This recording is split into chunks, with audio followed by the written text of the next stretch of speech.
Hello and welcome to the Building Resilience in Our Coastal Communities webinar. My name is Liz and I'm with NOAA's Office for Coastal Management, and I'm so glad you're able to join us for this session. Now this is part one of our webinar and it is recorded, so that means that you can click pause at any point and then return back where you left off. That way you control the pace at which you see the video. You can also click replay so you can see parts of the video again and again if you'd like. Although it is recorded, we do encourage you to submit questions, and you'll have an opportunity to do that at the end of the session. You'll see a pop-up window that invites you to type your question in here. Now, we will take your questions, we'll review them, and then we'll provide responses at the live session next Thursday. That's right, there's going to be a live session, and that'll be part two of our webinar. And that's scheduled for Thursday, April 16th at 10 o'clock a.m. Eastern Time. Now, you want to make sure you join us for that because not only will you get the answers to your questions, but you'll also hear a live interview. I'll be speaking with Lisa Armuller, and she is from the Jacques Cousteau National Estuarine Research Reserve up in New Jersey, and that's where she and her team have been working with over 30 municipalities to build resilience in their coastal community. Now, instructions for joining us for that live session are included in the email that I sent you earlier, but I'll also send you a couple of reminder emails with instructions as well. So let's go ahead and get started.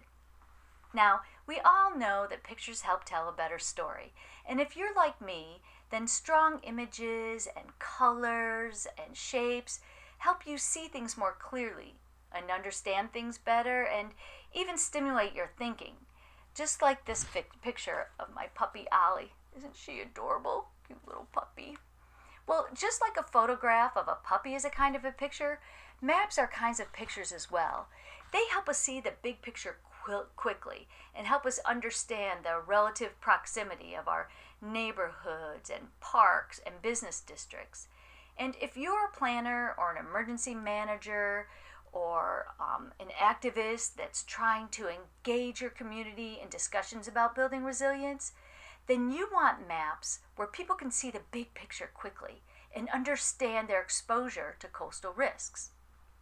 So having that hazard information and the extent to which your people, places, and natural resources are exposed to coastal risk can help decision makers and community members make decisions about the impacts of those risks and risk reducing actions. Now, wouldn't it be great if you had access to a map where you could quickly see those exposures and their proximity to the people and places in your neighborhood?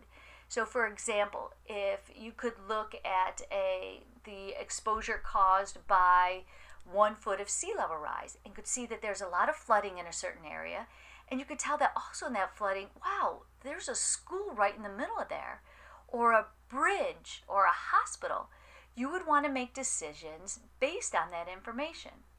Or perhaps you could see that the storm surge from a Category 1 hurricane was going to cause flooding in an area with a high density of elderly population.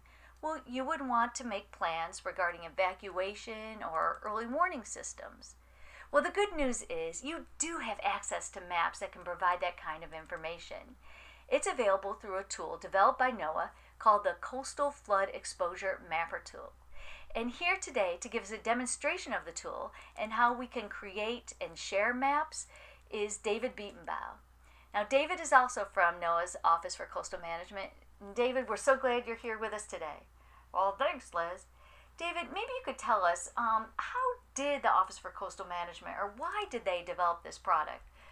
Well, we engage with several coastal communities who are undertaking risk and vulnerability assessments, and we recognize a trend across many of those communities.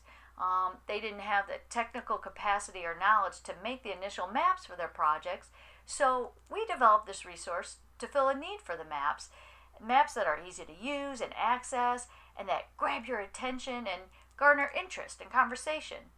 Well, that does sound like a useful tool, David, and I'm sure our participants are anxious for you to get started with the demo. Are you ready? I certainly am. But before we begin, I want to encourage everyone to go ahead and open the mapper and move through it during the demonstration. That way you can see what's happening in your neighborhood and try creating some local maps. And if that isn't something you want to do now, then just please take a look at the mapper before a live session. And if you realize you have a question, you could just return to the recorded video and submit your question before part 2 next Thursday. So go ahead and click on chapter 2 in the left column on your screen to start the demonstration.